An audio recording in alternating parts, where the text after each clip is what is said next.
आइए बच्चों देखिए, हम लोग इससे पहले जो है कूलम्ब्स लॉ के ऊपर बहुत सारे चर्चाएं किए।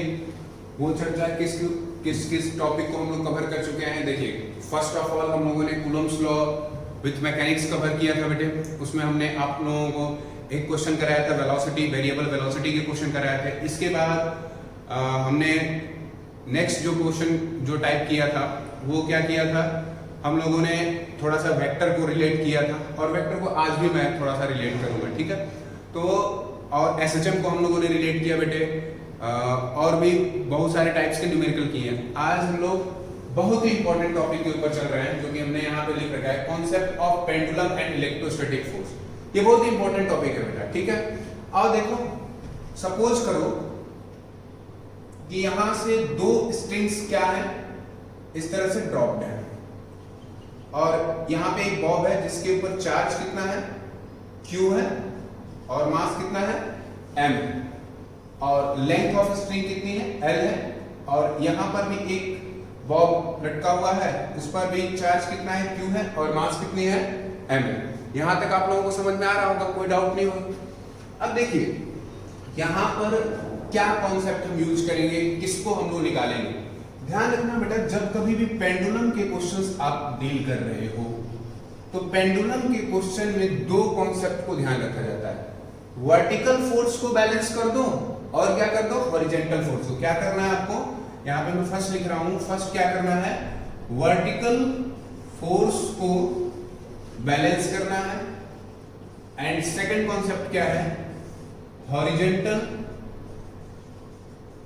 फोर्स को आपको क्या कर देना है, बैलेंस कर देना है। ओके, अगर आप इतना कर देते हैं तो यहां से आपका कॉन्सेप्ट क्या हो जाएगा, कंप्लीट हो जाएगा। अब मान लीजिए कि मैं आपके क्वेश्चन में यहाँ पे एक कोई वो दिया गया है, इक्विलिब्रियम पोजीशन दी गई है, वहां से ये जो स्ट्रिंग है वो थीटा बनाता है, और इस साइड भी ये थीटा बनाता है। ओके, यहां तक कोई डाउट नहीं होगा, आप लोगों को समझ आ रहा होगा बेटे। अब देखिए अच्छे से यहाँ पे समझो, यहाँ पे फोर्स कितने लग रहे हैं, सबसे पहले तो ये समझते हैं। देखिए, इनके बीच का लाइन ऑफ ज्वाइनिंग ये होगा, लाइन ऑफ ज्वाइनिंग ये होगा, तो ये डिस्टेंस कितनी होगी, ध्यान से देखो। अगर ये L है और ये थीटा है, तो ये क्या हो जाएगा, L sin थीटा। क्या हो जाएगा बेटा, देखो थीटा के सामने वाली साइड परपेंडिकुलर हो जाएगी, ये हाइपोटेनस की तरह वर्क करेगा, तो क्या हो जाएगा, परपेंडिकुलर इज इक्वल्स टू क्या हो जाएगा बेटा, हाइपोटेनस इनटू sin थीटा। वही हमने किया है, L sin थीटा। तो ये वाला भी कितना हो जाएगा, ये वाली डिस्टेंस भी कितनी हो जाएगी, L sin थीटा। स्मॉल लेना है, स्मॉल लेना, यहां तक कोई दिक्कत नहीं होगा। अब आ जाइए, देखिए इसके ऊपर फोर्सेज कौन कौन से लग रहे हैं। देखिए, मैं रिप्रेजेंट कर रहा हूं फोर्सेज को। फोर्सेज जो इसके ऊपर लग रहे हैं, इस साइड में देखो, ये भी पॉजिटिव चार्ज है और ये भी पॉजिटिव चार्ज है। मैं इसको इधर लिख रहा हूं साइड में, ताकि आपको अच्छे से समझ में आए। Q है और M है, और यहां पर भी क्या है, Q है एंड M। अब देखिए, ये दोनों के दोनों कैसे चार्ज है, पॉजिटिव चार्ज है। इस पॉजिटिव चार्ज की वजह से क्या लग रहा होगा, इलेक्ट्रोस्टैटिक फोर्स लग रहा होगा, इस डायरेक्शन में लग रहा होगा, क्योंकि रिपल्सिव है, और इस पर भी इस डायरेक्शन में लग रहा होगा। किसी भी एक बॉब के ऊपर बैलेंस कर दो, हॉरिजॉन्टल फोर्स को भी बैलेंस कर दो और वर्टिकल को भी। अब बेटा देखो, मास है तो नीचे डाउनवर्ड डायरेक्शन में क्या लगेगा, mg लगेगा, कोई डाउट नहीं है। यहां पर देखिए अपवर्ड डायरेक्शन में क्या लग रहा होगा, t लग रहा होगा। अब देखो ध्यान से यहां पे सुनना, ये लाइन हम लोग एक्सटेंड कर देते हैं, तो ये दोनों पैरेलल लाइन हो गई। अगर ये थीटा तो ये वाला भी थीटा, आपको मालूम, क्लियर है, यहां तक तो कोई दिक्कत नहीं होगा। अब देखिए इधर क्या आ जाएगा, t cos theta, component of t निकाल रहे हैं। t टेंशन क्या है, फोर्स है, एक टाइप का फोर्स के हम लोग दो कंपोनेंट कर रहे हैं, ठीक है। एक आएगा t cos थीटा, और इस डायरेक्शन में क्या आ जाएगा बेटा, t sin थीटा। यहां तक कोई डाउट नहीं होगा। अब आ जाओ जरा सा, इलेक्ट्रोस्टैटिक फोर्स कितना होगा, ध्यान देना, K Q into Q upon distance. Distance कितना होगा बेटा, देखो L sin theta plus L sin theta, क्या हम लिख सकते हैं, 2L sin थीटा का होल स्क्वायर। क्या लिख देंगे, 2L sin थीटा का होल स्क्वायर। इसका मतलब इसको हम लोग कैलकुलेट करेंगे तो KQ स्क्वायर अपॉन क्या आ जाएगा, 4L square sin square theta. कोई डाउट बेटा यहाँ तक नहीं होना चाहिए, कोई दिक्कत नहीं। अब आइए देखिए, हम लोग अब वर्टिकल फोर्स को एक साथ बैलेंस करेंगे। देखो बेटा वर्टिकल फोर्स को हम लोग बैलेंस करने जा रहे हैं। तो यहां से देखिए फर्स्ट में वर्टिकल फोर्स, हम लोग का टारगेट ही क्या होगा, पेंडुलम के लिए हम लोग का टारगेट होना चाहिए कि वर्टिकल फोर्स को और हॉरिजॉन्टल फोर्स को क्या करिए आप, बैलेंस करिए। तो वर्टिकल फोर्स कितना लग रहा है, देखिए अपवर्ड डायरेक्शन में क्या लग रहा है, t cos थीटा, और डाउनवर्ड में क्या लग रहा है बेटा, mg। और एक बात और ध्यान देना बेटा, छोटी सी बात, ये दोनों देखो फर्स्ट ऑफ ऑल पेंडुलम में ये समझना कि ये दोनों के दोनों बॉब इस तरह से थे, इनको छोड़ा जाएगा तो इनके ऊपर रिपल्सिव फोर्स लगेगा, ये दूर जाएंगे और इस पोजीशन पर ये क्या हो जाएंगे, रेस्ट में आ जाएंगे। It means to say that ये किसमें है, ध्यान से अगर देखो तो ये इक्विलिब्रियम में है। किसमें है, दोनों के दोनों चार्ज इक्विलिब्रियम में। किसमें है बेटे, इक्विलिब्रियम में। दोनों ही चार्ज, देखिए आप लोग ऐसे समझो कि मान लो यहां पे ये दो बॉब इस तरह से है, ठीक है, ये आप लोगों को शायद दिखाई, ये मान लो कि दो बॉब इस तरह से है, छोड़ा गया, ये इस तरह से आ गया। अब ये यहां से ना तो अपवर्ड डायरेक्शन में मूव कर रहे हैं ना ही डाउनवर्ड डायरेक्शन में मूव कर रहे हैं, तो किसमें है, ये इक्विलिब्रियम में है। रेस्ट पर है तो किसमें है, इक्विलिब्रियम में। ये बॉब, ये कॉन्सेप्ट, ये लॉजिक आप लोग याद रखोगे जरूर। तो देखो अगर इक्विलिब्रियम में है तो वर्टिकल फोर्स क्या हो जाएगा, t cos थीटा mg के इक्वल हो जाएगा। पहला इक्वेशन बना।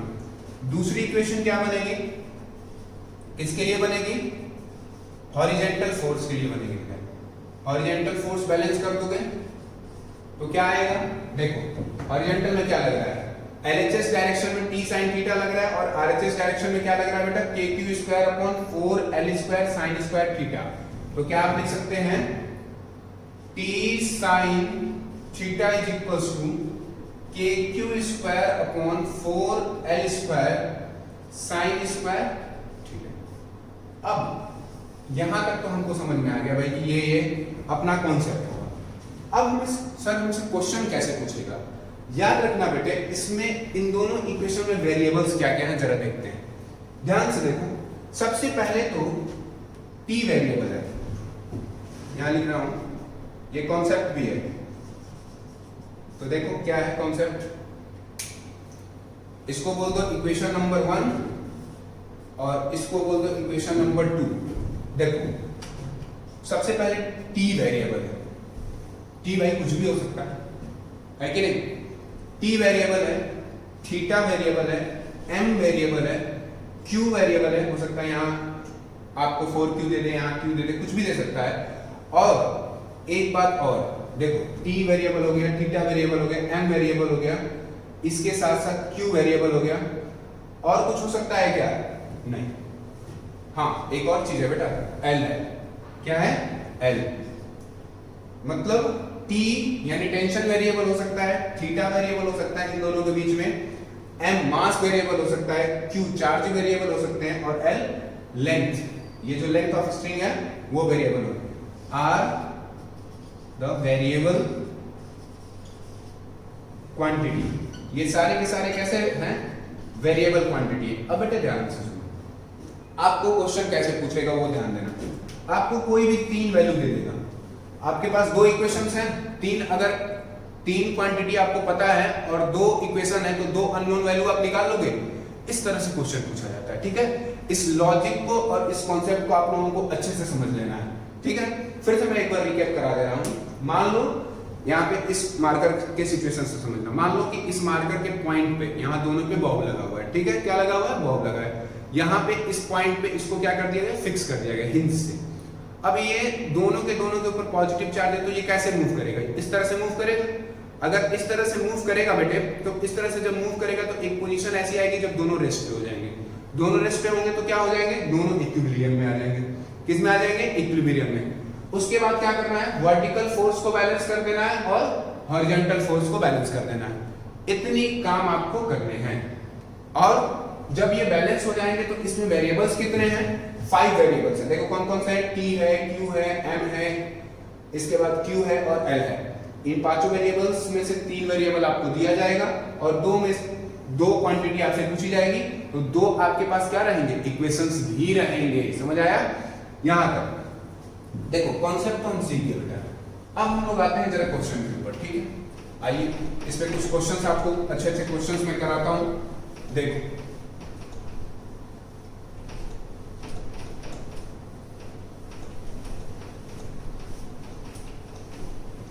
देखो बेटे, लॉजिक आपको मैकेनिक्स से ही सोचना है। क्यों? क्योंकि फिजिक्स में सबसे इंपॉर्टेंट कुछ है तो क्या है? मैकेनिक्स। मैकेनिक्स अगर अच्छे से आपको आती है तो आप कहीं भी नहीं फंसोगे। क्वेश्चन में लेके आया हूं, क्वेश्चन में लिख दे रहा हूं आपको। देखिए क्या है क्वेश्चन। क्वेश्चन है there are two variable charge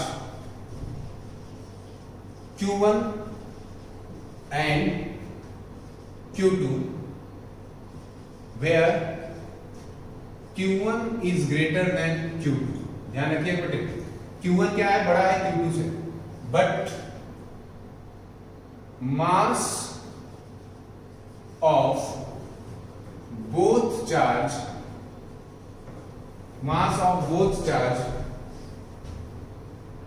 is same, then find out the relation between theta bracket में θ1 and θ2 in the given diagram. ठीक है। हाँ, एक और चीज दिया है, and after releasing Q1 and Q2 are in equilibrium. Option है बेटे, आइए देखिए ऑप्शन कौन कौन से हैं और डायग्राम क्या है। θ1 is greater than θ2। B option है θ2 is greater than θ1। C option है θ1 is equals to θ2 and d option है नन ऑफ दीज। ठीक है, डायग्राम आप लोग देखिए यहां पे,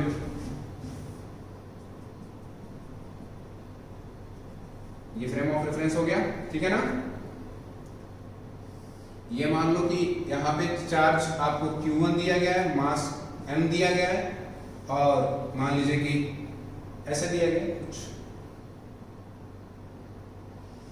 यूं समझ लीजिए Q2 और मास m दिया गया है, यहां θ1 सबटेंड कर रहा है और यहां θ2 सबटेंड कर रहा है। ठीक है, लेंथ ऑफ स्ट्रिंग L है दोनों की। इसके बाद कुछ नहीं है क्वेश्चन में। ठीक है, आओ भैया सॉल्व करते हैं, कैसे इसको डील करेंगे। आप लोग पहले इसको लॉजिकली सोचो, क्या हम करें, व्हाट कैन आई डू। हम लोग सबसे पहले क्वेश्चन को एक बार अच्छे से एनालाइज। देखो बेटा, फिजिक्स के न्यूमेरिकल जब आप करते हैं तो क्वेश्चन को बहुत अच्छे से पढ़िए। ठीक है, क्वेश्चन को पढ़िए और अपने कॉन्सेप्ट को यहाँ पे अप्लाई कीजिए। जिस दिन आप क्वेश्चन को समझने लगोगे, बहुत सारे बच्चे क्वेश्चन को समझने में ही पजल हो जाते हैं, तो पजल नहीं होना है, अपने क्वेश्चन अच्छे से समझना है और इसके बाद अपने कॉन्सेप्ट को और लॉजिक को यूज करना है। अब देखो, there are two variable charges Q1 and Q2 where Q1 is greater than Q2 but masses of both charge is same, then find out the relation between theta यानी θ1 and θ2 in the given diagram and after releasing Q1 and Q2 are equilibrium। आ जाओ बेटा, सबसे पहले यहाँ पे diagram से ही इसको solve करोगे। कैसे सॉल्व करोगे? डायग्रामेटिकली सॉल्व करोगे। अब देखो क्या सोचेंगे हम लोग। यहां पर भी सबसे पहले लाइन ऑफ ज्वाइनिंग बनाओगे बेटा, ये लेंथ यहां तक है, लाइन ऑफ ज्वाइनिंग बनाएंगे। ये वाली डिस्टेंस कितनी हो गई? अभी आप लोगों को बताया था, ये अगर L है और ये θ2 है तो क्या हो जाएगा? L sin θ2। और ये वाली डिस्टेंस कितनी हो जाएगी बेटे? L sin θ1। ओके, अब आ जाइए, देखिए फोर्स को जरा हम लोग देखते हैं। इस डायरेक्शन में क्या लग रहा होगा बेटे? Fe लग रहा होगा। इसके साथ ही साथ यहाँ पे वर्टिकल लाइन खींचिए, डाउनवर्ड डायरेक्शन में क्या लग रहा होगा? Mg लग रहा होगा। ये थीटा 2 तो ये वाला भी कितना होगा थीटा 2, तो ऊपर की तरफ हम लोग रिजॉल्व करेंगे तो कितना लग गया टी, सॉरी इस पे टी लग रहा है, ठीक है ना, स्ट्रिंग में टी है, टेंशन है, टेंशन फोर्स है, तो टी कॉस थीटा 2 और इस डायरेक्शन में क्या लग रहा है टी साइन थीटा 2। ओके, यहां तक बात समझ आई। इधर भी आओ, इधर भी क्या लग रहा है फोर्स एफ लग रहा है।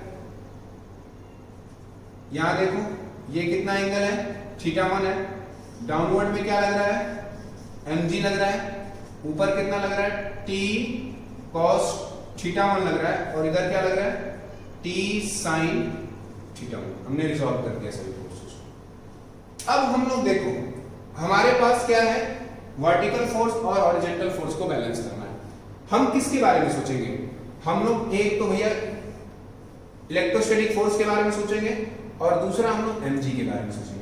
देखो दोनों ही बॉब पर, इसको मान लो बॉब नंबर 1 और इसको मान लो बॉब नंबर 2, दोनों ही फोर्स पर mg सेम लग रहा है। इसका मतलब फर्स्ट बात क्या हो गई mg force is same act on both charge. दोनों चार्ज पर mg फोर्स क्या है सेम। यहां तक समझ आया। अब आते हैं जरा Fe के बारे में चर्चा करते हैं बेटे। देखिए Fe कितना होगा सेकंड बॉब के लिए K Q1 Q2 upon distance total कितनी हो जाएगी बेटे L sin theta 1 plus L sin theta 2 का होल स्क्वायर। कोई डाउट नहीं है, यहां तक तो समझ आ रहा होगा। अब आइए इधर के Fe को हम लोग देख लेते हैं।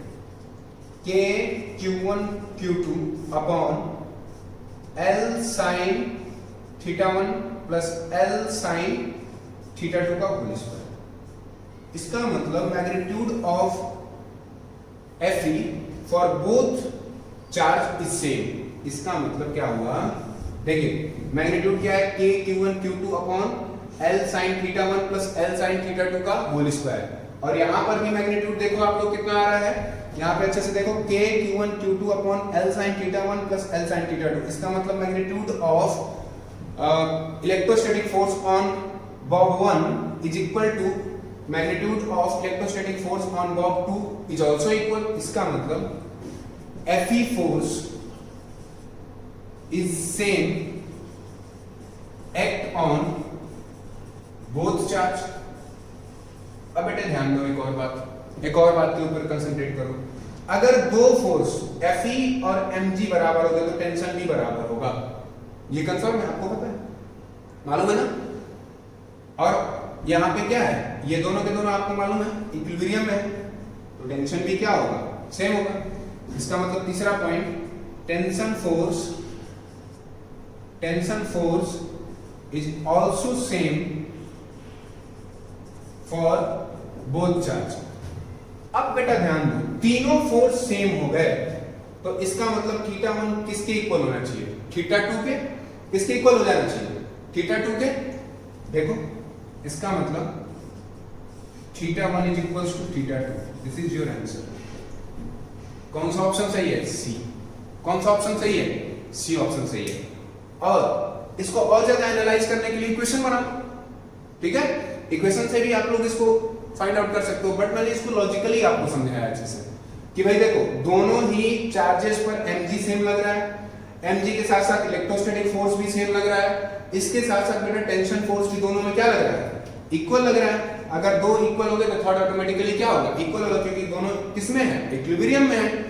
तो अगर तीनों फोर्स इक्वल हो गए तो थीटा 1 थीटा 2 के बराबर ही होगा। ये एक कॉन्सेप्चुअल क्वेश्चन था, समझ आया आप लोगों को, कोई डाउट नहीं होगा। तो देखिए इस क्वेश्चन को आप लोग अपने स्क्रीन को पॉज करके लिख लो और इसको कॉन्सेप्ट के फॉर्म में लिखना, ठीक है। ये अच्छे क्वेश्चन में यूज किया जाता है। आइए नेक्स्ट क्वेश्चन के ऊपर हम लोग चलते हैं। थोड़ा सा इस क्वेश्चन में चेंज करूंगा।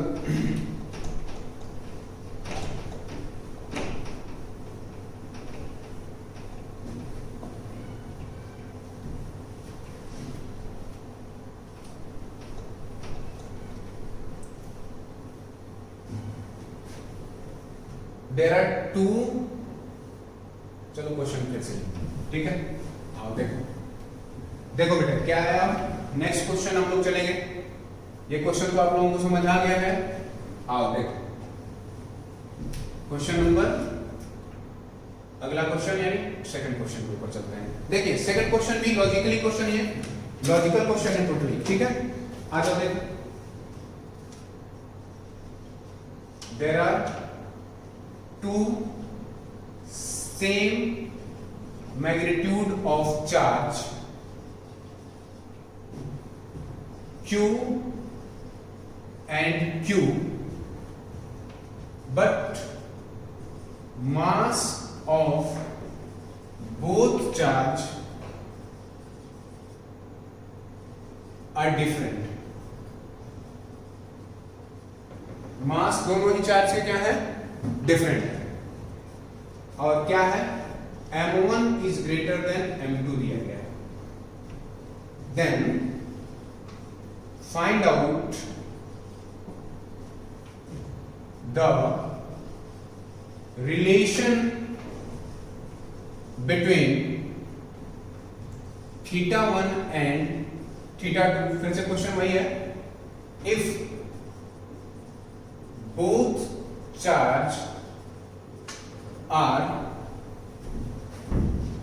in equilibrium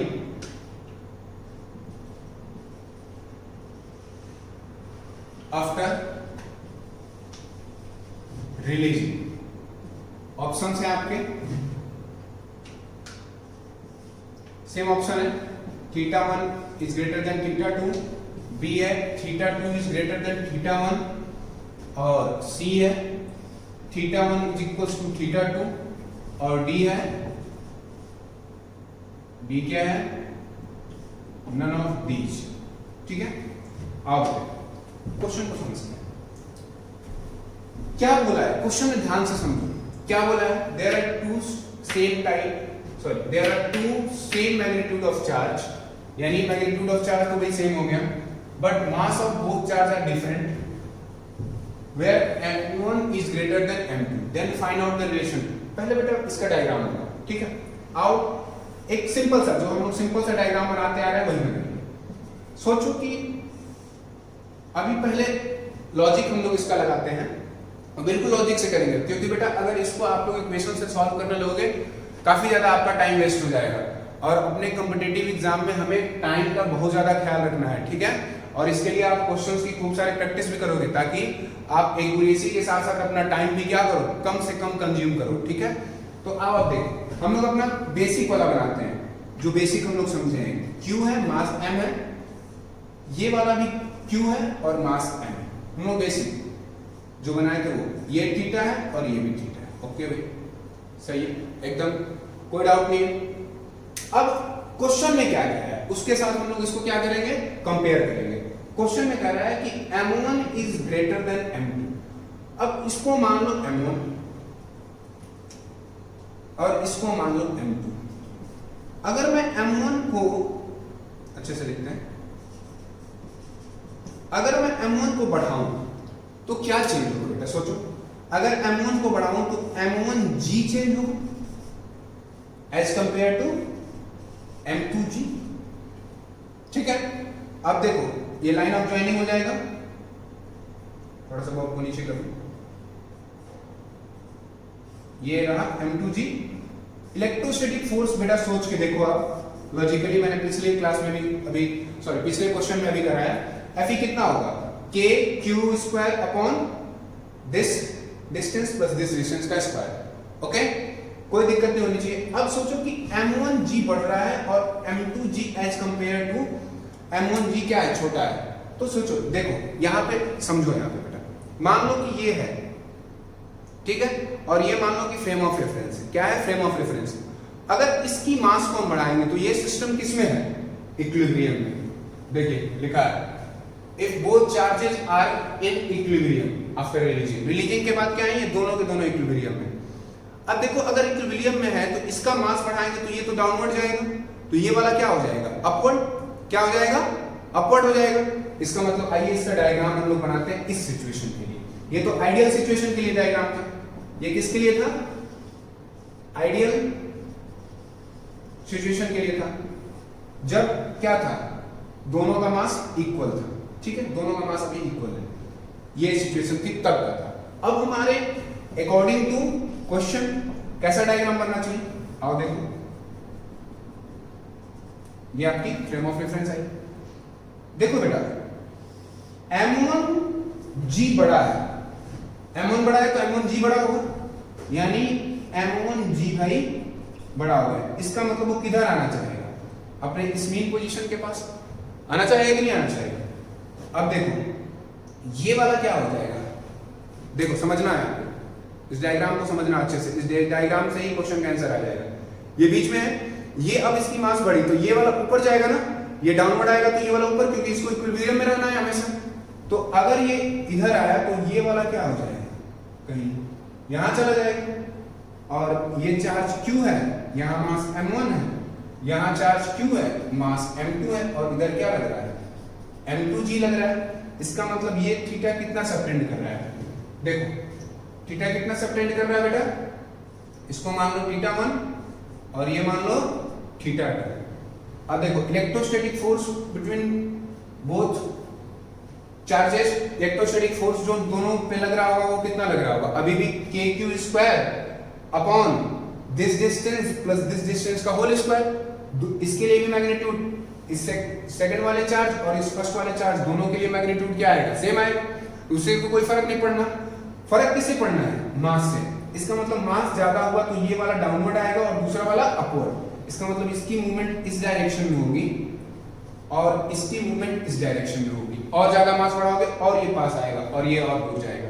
इसका मतलब θ2, यहां से लॉजिक से कहेंगे θ2 is greater than θ1 and this is your answer. बहुत ही स्मार्ट सॉल्यूशन बता रहा हूं इसका बेटे, ठीक है, और इसको अच्छे से इस लॉजिक को यूज करोगे। इसका मतलब हमारा कौन सा ऑप्शन सही हो गया अभी, बी ऑप्शन। कौन सा ऑप्शन सही हुआ, बी ऑप्शन सही हुआ। और बेटे इस क्वेश्चन का अगर आप इक्वेशन से क्वेश्चन करोगे, बुक्स में आपको दिया भी होगा, बहुत लंबा लेंथी जाता है, ठीक है, बट उसका कोई मतलब नहीं है। इसको स्मार्ट सॉल्यूशन से कैसे हमने सोचा, अपने आइडियल कंडीशन को क्या किया, अकॉर्डिंग टू क्वेश्चन हम लोग डायग्राम बनाए और उसमें देखा कि क्या चेंजेस हो रहे हैं और उस चेंजेस से आंसर के ऊपर क्या इफेक्ट पड़ेगा वो हमने क्या कर दिया, डील कर दिया। बात समझ आई यहां तक, कोई डाउट नहीं है, आ जाओ। एक बहुत ही अच्छा क्वेश्चन यूरोडो का मैं डील कराने जा रहा हूं और सेम टू सेम इसी टाइप का क्वेश्चन आपके एससीबी में भी दिया गया है एग्जांपल में। आओ जरा देखो उस क्वेश्चन को मैं आप लोगों को दिखाता हूं। मैंने आप लोगों को पिछली क्लास में बोला था कि आप लोग लेमिस थ्योरम पढ़ के आओगे, ठीक है, लेमिस थ्योरम पढ़े रहोगे। लेमिस थ्योरम सब बच्चे पढ़े हैं, और जो लोग नहीं पढ़े हो और लेक्चर देख रहे हो तो यहाँ पॉज करके सबसे पहले लेमिस थ्योरम को थोड़ा सा रिकॉल कर लेना बेटा, क्योंकि मैं उसको इस क्वेश्चन में यूज करूंगा और देखना कितना शॉर्टकट हो जाएगा इसका न्यूमेरिकल। और पेंडुलम का यहाँ कॉन्सेप्ट लग रहा होगा बेटा। आओ देखो क्वेश्चन में लिखता हूँ, बहुत ही अच्छा क्वेश्चन। सबसे पहले मैं लेमिस थ्योरम एक बार आप लोगों को रिकॉल भी करा देता हूँ, ठीक है। सुनो, लेमिस थ्योरम क्या था भाई, बताया हूं कई बार। लेमिस थ्योरम देखो, इधर मान लो फोर्स 1 एक्ट हो रहा है, इधर मान लो फोर्स 2 एक्ट हो रहा है और इधर मान लो फोर्स 3 एक्ट हो रहा है। आप लोगों को पता है कि लेमिस थ्योरम कब हम लोग अप्लाई कर सकते हैं, जब net force of these 3 forces equals to क्या होना चाहिए, 0, यानी F1 plus F2 plus F3 is equals to 0 होना चाहिए। इसका मतलब कॉन्सेप्ट क्या है कि तीनों फोर्स जो एक्ट हो रहे हैं बॉडी पे, मान लो ये बॉडी है, इस पर तीनों फोर्स जो एक्ट हो रहे हैं वो किसमें हो, इक्विलिब्रियम में। किसमें हो बेटे, इक्विलिब्रियम में। मैंने भी दे रहा हूं, if 3 forces act on body is in equilibrium। जो तीनों फोर्स एक्ट हो रहे हैं वो कैसे होने चाहिए, इक्विलिब्रियम में होने चाहिए, ठीक है। अब यहां पे आ जाओ, समझो, देखो ये शर्त है कि जब तीनों फोर्स का नेट 0 होगा तभी आप लेमिस थ्योरम को क्या कर सकते हैं, यूज कर सकते हैं। लेमिस थ्योरम होता क्या है, आ जाओ एक बार देखो। मान लो कि this is alpha, this is angle beta और ये मान लो, ठीक है, 3 एंगल है, अल्फा बीटा और, ठीक है। अब देखो ध्यान से समझना, लेमिस थ्योरम का फॉर्मूला क्या होता है, फोर्स के अपोजिट वाला उसके क्या आता है, साइन के फॉर्म में आता है, साइन थीटा के फॉर्म में आता है। F1 के अपोजिट क्या है, बीटा एंगल है ना, यानी क्या लिखोगे, F1 sine beta is equals to F2 के अपोजिट कौन है, अल्फा है, यानी F2 upon sine alpha that is equals to F3 upon sine, ठीक है। और ये किसके इक्वल होता है, ये एक्चुअल में कांस्टेंट के इक्वल होता है। ये मैंने आप लोगों को 11th में बेटे प्रूव भी कराया था, ठीक है। कोई डाउट नहीं होगा यहां तक, सही है, कोई डाउट नहीं है। अब आ जाओ इसी पे क्वेश्चन है, इस कॉन्सेप्ट को अभी लिख लेना आप लोग, ठीक है। स्क्रीन को पॉज करके, और इस पे जो क्वेश्चन लिख रहा हूं बहुत ही प्यारा क्वेश्चन है, उसको बहुत आराम से और उसको डील करना है। अब देखो क्वेश्चन क्या है, क्वेश्चन अभी मैं लिख रहा हूं, ये तो लेमिस थ्योरम मैंने रिकॉल कराया आप लोगों को, क्योंकि बहुत सारे बच्चे भूल गए होंगे या बहुत सारे बच्चे जो वीडियो देख रहे होंगे वो शायद नहीं पढ़े हो, तो उनके लिए मैंने रिकॉल कराया है, ठीक है। आगे बेटे देखो, आपको पता है कि जब कोई बॉडी इक्विलिब्रियम में है तो इसका मतलब उसका नेट फोर्स कितना होना है, जीरो होना है। कितना होना है, जीरो होना है। आइए देखिए क्वेश्चन क्या है, बहुत ही अच्छा सा क्वेश्चन है, लेवल 2 का क्वेश्चन है।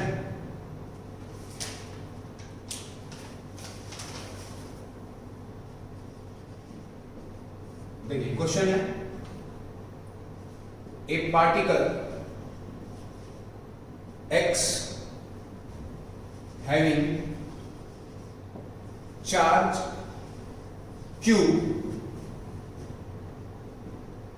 is fixed on a vertical wall with respect to a hinge, with respect to a hinge on the wall. A second particle y, capital Y, ठीक है बेटा, चलिए देखिए, y of mass m and having charge m and having charge q is suspended by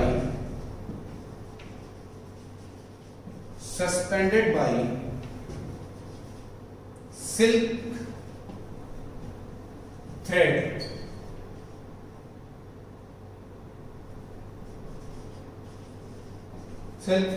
of length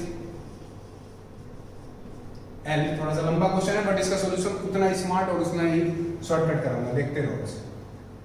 length L क्या है बेटे, देखिए, having charge Q is suspended by a silk thread of length L from the wall.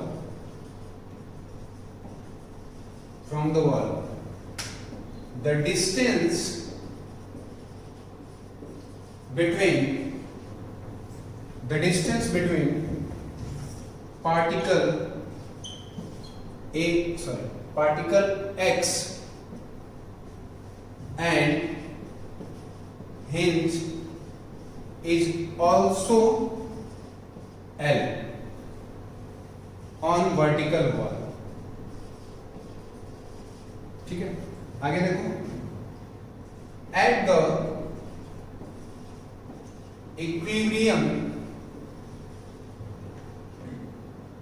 equilibrium position of string,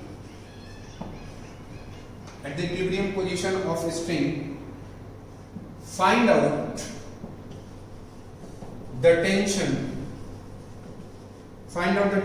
in string in the term of m q and G only.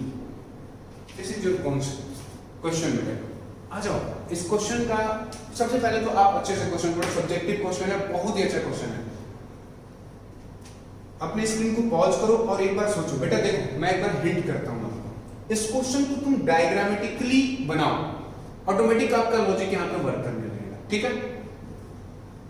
आ जाइए मैं इस question का solution आपको बताता हूं। देखो ए particle x having charge q is fixed on a vertical wall. देखो बेटा क्या करेंगे, मान लो कि एक वर्टिकल वॉल है, दिस मान लीजिए कि एक वर्टिकल वॉल है, ठीक है।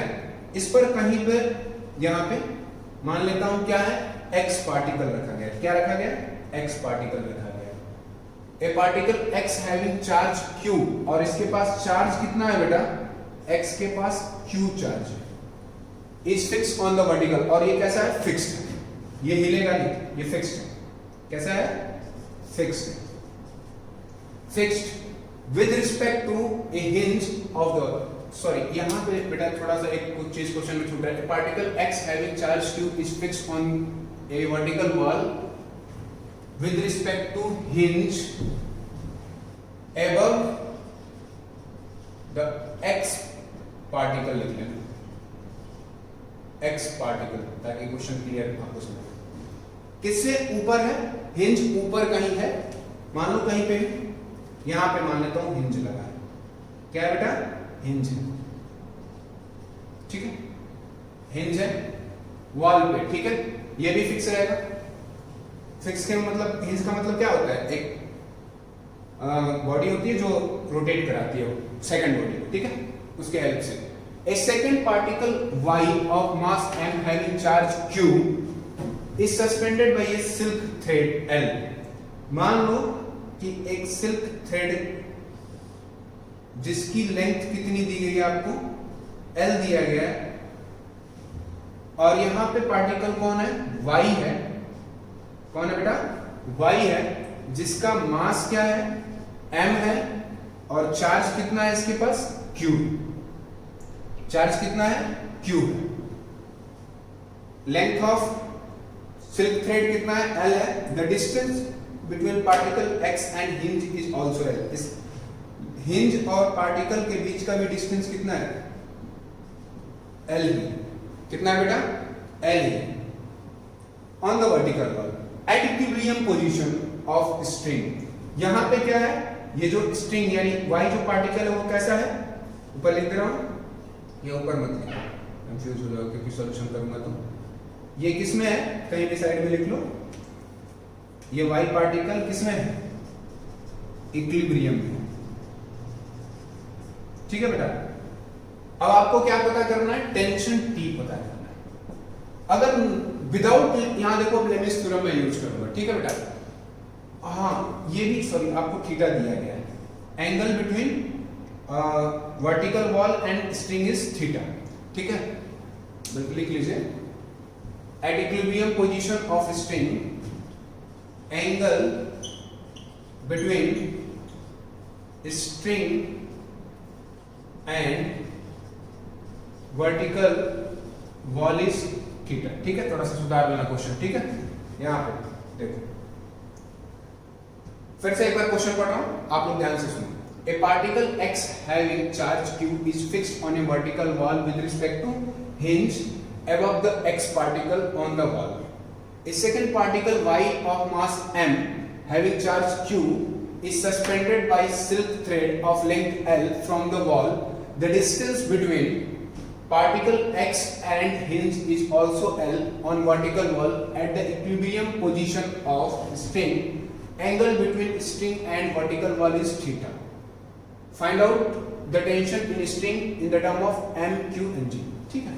चलो आ जाओ, क्वेश्चन का हमने यहाँ पे डायग्राम बनाया। फिर से सुनो, फिर से मैं इस क्वेश्चन को डायग्राम में आपको क्या कर रहा हूँ, कन्वर्ट कर रहा हूँ। एक वर्टिकल वॉल हमने ले लिया जो कि ब्लू मार्कर से बनाया है। यहाँ पे एक x पार्टिकल ले लिया जिसका चार्ज, जिसपे चार्ज कितना है, q है, और ये कैसा है, फिक्स्ड। यहाँ पे एक हिंज है, हिंज के रिस्पेक्ट में एक स्ट्रिंग है जिसकी लेंथ L दी गई है आपको, और उस पर एक बॉब, मान लो बॉब रखा गया है, जो जिसका नेम क्या है, y है, जिसकी मास m है और चार्ज q है, और ये इक्विलिब्रियम में है, और ये इक्विलिब्रियम में है तो वॉल के साथ कितना एंगल बना रहा है, थीटा एंगल बना रहा है, ठीक है।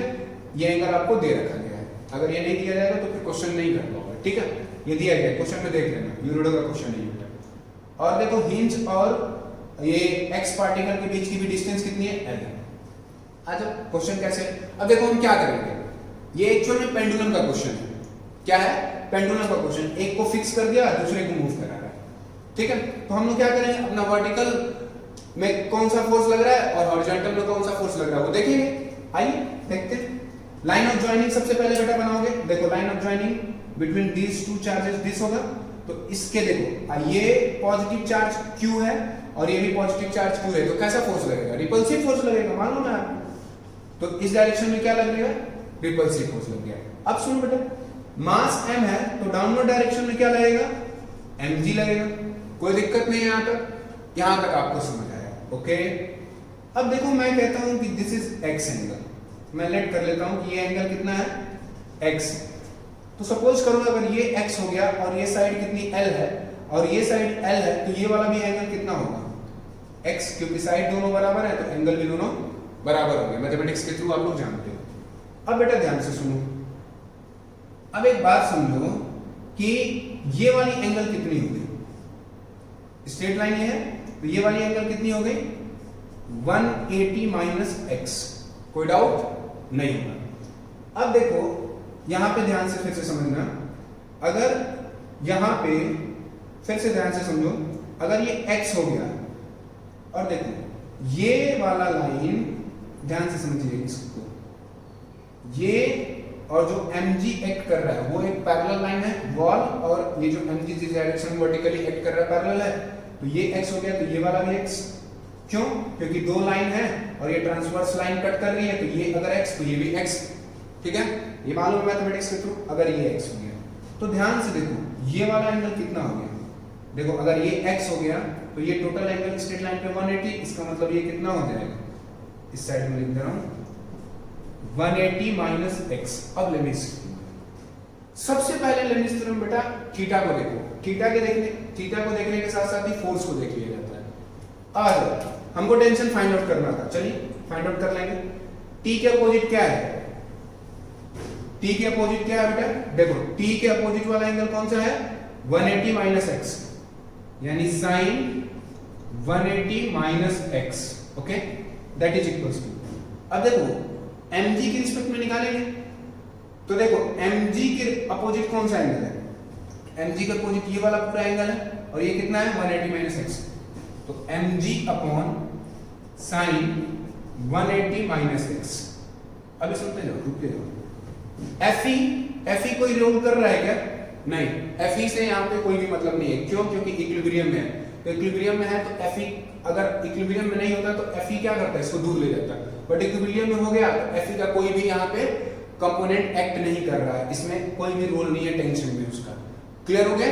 fe का रोल कोई भी नहीं है, टेंशन एक्ट करने में किसका रोल है, mg का है। तो आ जाओ देखो sin 180 minus x, sin 180 minus x से कट कर दिया और यहाँ पे क्या कर रहे हैं, लेमिस थ्योरम लगा रहे हैं, f upon sin theta, opposite वाला थीटा, फोर्स के अपोजिट वाला, तो देखो t किधर लग रहा है ये, और इसके अपोजिट वाला एंगल कितना है 180 माइनस थीटा लिखा है हमने, फिर mg के अपोजिट वाला ये रहा 180 माइनस थीटा, तो sin 180 माइनस x और sin 180 माइनस x कट जाएगा तो क्या आ जाएगा, t is equals to mg। बहुत ही स्मार्ट और प्यारा सॉल्यूशन है भाई, बहुत ही स्मार्ट और प्यारा सॉल्यूशन है। किससे हमने किया, डायग्राम से और लॉजिक से हमने किया इस क्वेश्चन को। और ध्यान रखना ये जो लॉजिक्स हैं और ये जो पेंडुलम के कॉन्सेप्ट्स आपको मैंने सिखाया, इसीलिए सिखाया ताकि आप डायग्राम बनाओ, उसके लॉजिक को यूज करो और डायरेक्ट आंसर करो, ठीक है।